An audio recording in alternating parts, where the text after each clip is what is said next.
कुछ दिन पहले एक आइसर को रोकी गई है गौ मांस के बहाने और उसको तोड़फोड़ की गई और ड्राइवर को मारपीट करी गई। बार बार ऐसे बनाव बनते हैं, उसके बारे में क्या कहोगे?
तारीख 2026 में मतलब यहाँ से हमने ढोर बाजार से पूंछ और कान भरे तो गाड़ी यहाँ से कानपुर जानी थी। तो उसके बाद में यहाँ से जब गाड़ी निकली मतलब 11:55 पे कुल मिला 12 बजे गाड़ी निकली थी यहाँ से कानपुर के लिए। तो नरोड़ा वाला ब्रिज था उसके पास में उनने हाथ दिया हमको, तो हमने उधर से गाड़ी रोक दिया। तो उन्होंने बोला क्या माल है? मैंने सर इसमें एवी बिल है, हमारे पास सारा कुछ है, तो आप एवी बिल देख लो। उनने गाड़ी रोक के उतारे, हम उतारने के साथ में हमने एवी बिल दिया जैसे उनके लिए। तो उन्होंने बोला इसमें गौ मांस है।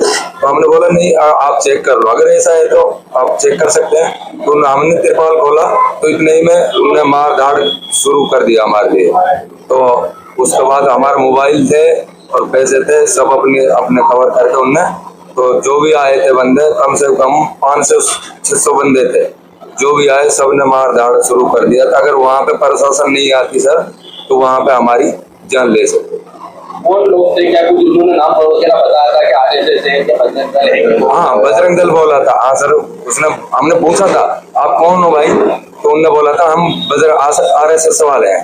मैंने कहा ठीक है सर, आप चेक कर सकते हो, हमारे पास लाइसेंस था और उसमें एवी बिल था। मैंने की सरकार को हम एवी बिल दे रहे हैं, आप चेक कर सकते हो इस चीज।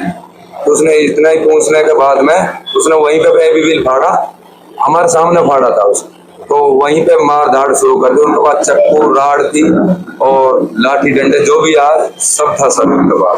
शुरुआत में कितने लोग थे मारने में? सर वे तो गाड़ी रोकी गई सर जब तो वे तो 3 बंदे थे, तब स्कूटरी पे थे तो तब तो 3 बंदे थे। उसके बाद में उनने फोन कर रखा था पहले ही, तो गाड़ी रुकने के साथ में इतने बंदे आ गए, कम से कम 500-600 बंदे। ये लड़का था बेहोश, गाड़ी के नीचे पटक दिया था उन्हें। ये तो रोड पे फेंक रहे थे उसको, आरएसएस वाले उसको बंदे को रोड पे फेंक रहा था। उसका मतलब जो पैर था वह टायर में अलझ गया, तो मतलब जैसे फेंकने थे वह अलझ गया था उसमें पैर। तो उसके बाद में फिर मार धाड़ और ज्यादा शुरू कर दिया। अगर वहाँ पे प्रशासन नहीं आती सर तो हमारी तो वहाँ पे जान ले लेते। आपको प्रशासन से क्या मांगे? पुलिस प्रशासन सर हमारे को तो न्याय मिलना चाहिए सर। मतलब इतना मतलब गाड़ी में आग लगा दिया सर, 6 टायर फाड़ दिए सर उनने, चक्कू भी थे सर उनके पास, काफी बंदे इन पे देखा भी था हमने। अब हम तो यही चाहते हैं सर हमारे को न्याय मिलना चाहिए। हमारे ये गुजरात यूपी बिहार बनता जा रहा है सर। अब इस हिसाब से तो सर अगर 1 नंबर का माल ले जाएंगे सर, इस हिसाब से तो कोई भी ट्रांसपोर्ट किसी के लिए भी स्पोर्ट कर नहीं देगी नहीं गाड़ी किसी के लिए। अब सर ऐसे तो अब हमारी यही तो रोजी रोटी है सर। अब हम इसी को अपनी को मतलब अगर हमें ऐसा ये फीलिंग होता कि 2 नंबर का माल हम सर भरते ही नहीं, और हैवी नहीं था सर 2 नंबर का, कोई ऐसा कोई इशू ही नहीं था। जब उसमें हैवी बिल था सारा कुछ था सर, इसलिए ही भरा था। अब हमारी सर रोजी रोटी उनसे चल रही है, बताओ सर। अब हमारी रोजी रोटी अगर ये ऐसे छीनेंगे सर, हम कहाँ से, कोई हमसे क्या, कोई भी बंदा, कोई भी कहीं से भी कोई नहीं भरेगा। हाँ सर। पहली बात तो ये है कि ये जो बिल वाला माल था ये कोई गैरकायदेसर माल नहीं था। अब ये क्या हुआ, गो मांस है ऐसा करके मॉब आता है और गाड़ी पे हमला, जो लोग ड्राइवर थे उस पे हमला। मेरे भाई, आपको कायदा कानून हाथ में लेने का इख्तियार कौन से लॉ ने दिया है? आपको जब भैंस का कायदेसर का बिल वाला माल है, उनको क्यों रोकते हो आप रास्ते में? अगर कोई गैरकानूनी काम करता है तो स्टेशन है, इंस्पेक्टर है, कांस्टेबल है, कोर्ट है। आपके हाथ में कानून तो काय को लेते हो? आप गाड़ी को रोकते हो, मारते हो, पीटते हो, लूटते हो, फोन को लूटे, पैसे को लूटे, गाड़ी में आग लगाते हो। ये कौन सा कानून है कि आप आपके हाथ में कानून को लेते हो? और ये खाली एक अफवाह गाय का मांस है, जबकि भैंस का वेस्टेज था। एफएसएल के बाद आने के बाद क्या बात हुई कि भैंस के अवशेष है, जो वेस्टेज होता है, जो अहमदाबाद से यूपी जाता है, और कानपुर यूपी में, जो अहमदाबाद से यूपी जाता है, उसके अंदर बार बार ये कायदेसर का जो ट्रांसपोर्टेड है, ट्रांसपोर्ट वाले गाड़ी देते और यहां से वहां जाता है। अब ये हमला होने के बाद ट्रांसपोर्ट वाला गाड़ी भी नहीं दे रहा।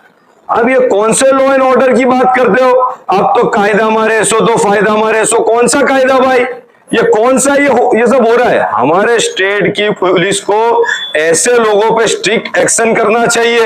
ये गौ के रक्षक नहीं है, मानवता के भक्षक है। ये जान जब भी 1.5 महीने पहले गांधीनगर में वाकया बना, जब भी जान जाते जाते रह गई, ये लोगों का स्टेटमेंट आपने लिया, उसमें भी जान जाते जाते रह गई। कौन लोग ये लोग कायदा कानून हाथ में लेते? अपनी जान लेने के लिए ही लेते ये लोग। इन पे बीएनएस की strict of the strict action हो, जेल में डाला जाए और बेल ना हो। अब इसमें क्या होता है, एफआईआर होती है, अरेस्ट होते हैं, हल्की फुल्की एक्ट लगती है, बेल हो जाती है, फिर से ताकत मिलती है इनको रोकना चाहिए। और अभी ईद आ रही है, फिर से ये रोड पे नंगा नाच होगा इनका। जो लोग ये ऐसे, जिन लोगों पे एफआईआर है, उनको पासा करने में आवे और हमारे स्टेट के बाहर करना आवे। लॉ एंड ऑर्डर मेंटेन हो, पीसफुल जो हमारा स्टेट है उसको पीसफुल ही रहने दीजिए। मामले में एफआईआर हुई है, लोगों को अरेस्ट किया है, लेकिन हमारी मांग यह है कि ट्रक का 5 लाख का नुकसान हुआ है, उसका नुकसान की भरपाई कौन करेगा? और क्या होता है कि जब भी अरेस्ट होते हैं, हल्की फुल्की एक्ट लगती है, उनकी बेल हो जाती है। तो स्ट्रिक्ट एक्शन हो, उनकी बेल ना हो, उनको आइंदा कोई कायदा कानून हाथ में ना लेवे। और एक खास बात, जो लोग रास्ते में गाड़ी रोकते हैं उनका इलाज होना चाहिए। जो प्रशासन है उसको एक्टिवली इनको बंद करना चाहिए कि ये लोग कौन है, इनको किस लोगों ने ताकत दी है कि गाड़ी को रोक लेवे। ये हक तो पुलिस का था, ये इन लोगों ने क्यों हक ले लिया? ये आखिरी सवाल के ये जो जितने भी बार ऐसे मामले दर्ज हुए हैं, उसमें कहीं ना कहीं कुछ संस्थाओं का नाम सामने आया है, जो संस्था हर बार ऐसे काम करती है, यानी जो लीगल होता है उसमें भी मुद्दे होते हैं, तो ये काम होते रहते हैं, फरियाद भी होती है, लोगों पर भी फरियाद होती है, वो सारा मामला चलता रहता है। पर इसमें ऐसी संस्थाओं पे बैन क्यों नहीं लगाया जा सकता? ऐसी कोई मांग आपका एआईएमआई द्वारा करने में आएगी? मेरी बात तो यही है कि हमारी पार्टी की ओर से कि होम मिनिस्टर जो लॉ एंड ऑर्डर की बात करते हैं कि कायदा में रेसो तो फायदा में रेसो, तो उनको मालूम होना चाहिए कौन लोग है। विश्व हिंदू परिषद, बजरंग दल, कायम की इन पे एफआईआर है। 1 साल में आप देख लीजिए कहीं मॉब लिंचिंग हो रहा है, बार बार होता है। तो ये जो संस्था चल रही है, संस्था पे बैन नहीं होती। और अरे हम तो बैंड की मांग कर करके बैठ चुके, हम तो बार बार बोलते हैं कि इन पे बैंड होना चाहिए, बैंड होना चाहिए। ये लोग कायदा कानून हाथ में लेते, बार बार लेते, 500 बार लिया होगा, लेकिन कोई एक्शन नहीं होता इन पे। आगे कुछ इसमें कार्रवाई करने में आएगी कि ऐसी संस्था को बैन लगाया जाए? पहले तो देखिए, हम लोग इनके लिए कोर्ट में जाएंगे कि जामीन ना हो, उसके बाद में जो एक्ट जो ऐड नहीं हुई है एफआईआर में, उसके लिए भी कोर्ट में जाएंगे कि नॉन बेलेबल एक्ट जो है वो ऐड हो, फिर आइंदा उसके लिए प्लानिंग करने के बाद जितने भी मामला आज तक के हुए उसकी FIR की कॉपी लेके हाई कोर्ट जाने का प्लानिंग है हमारा। मेरा नाम मनीष शेख एडवोकेट है। मैं ऑल इंडिया मजलिस इत्तेहादुल मुस्लिमीन पार्टी से हूँ।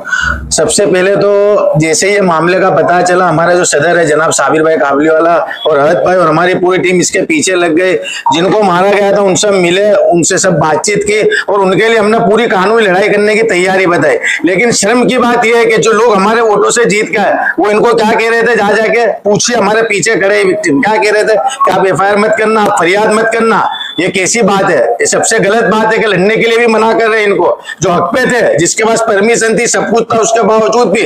और हमने बार बार ये डिमांड किया और अब MIM पार्टी जब तक नहीं बैठेगी, जब तक विश्व हिंदू परिषद, बजरंग दल, जीव दया वाले इन लोगों को बैन नहीं किया जाएगा। ये बार बार ये हरकत कर दो, हम कल से इसके पीछे पड़ जाएंगे। DGP से भी मिलेंगे, कमिश्नर से भी मिलेंगे, क्योंकि आगे हमारा त्योहार आ रहा है, निर्दोषों की जान जा सकती है। और 2 बड़े काम MIM ने भी किए, इसकी लड़ाई में हम लोगों ने हिस्सा लिया। और साथ साथ ग्यासपुर के अंदर जो हमारे छिपा कम्युनिटी की फैक्ट्री थी, वहां प्रशासन बुलडोजर लेके पहुंच गया था। तमाम लोग साबिर भाई काबलीवाला साहब के पास आए कि हमको मोहलत दीजिए, हमारा बहुत सारा नुकसान हो जाएगा। साबिर भाई काबलीवाला ने जरा भी भेदभाव किए बिना, उन्होंने ये नहीं देखा कि मेरे समाज ने मेरे साथ धोखा किया, मुझे वोट नहीं दिए, तुरंत म्युनिसिपल कमिश्नर के पास गए पूरे लोगों को लेकर और 10 दिन की मोहलत दिलाई। इतना बड़ा काम किया, लाखों करोड़ रुपए का नुकसान बचा लिया होते होते। तो ये सारे काम जो MIM पार्टी कर सकती है, लेकिन बावजूद भी क्या होता है कि समाज को कुछ लोग जाके गुमराह करते हैं, भी टीम का थप्पा लगाते हमारे पे। लेकिन जब भी समाज को जरूरत पड़ी है तो सबसे पहले कोई पार्टी निकली है मजलूमों के लिए, तो ऑल इंडिया मजलिस इत्तेहादुल मुस्लिमीन जनाब साबिर भाई काबलीवाला और हमारी पूरी टीम है इंशाल्लाह, और हम लड़ते रहेंगे इंशाल्लाह।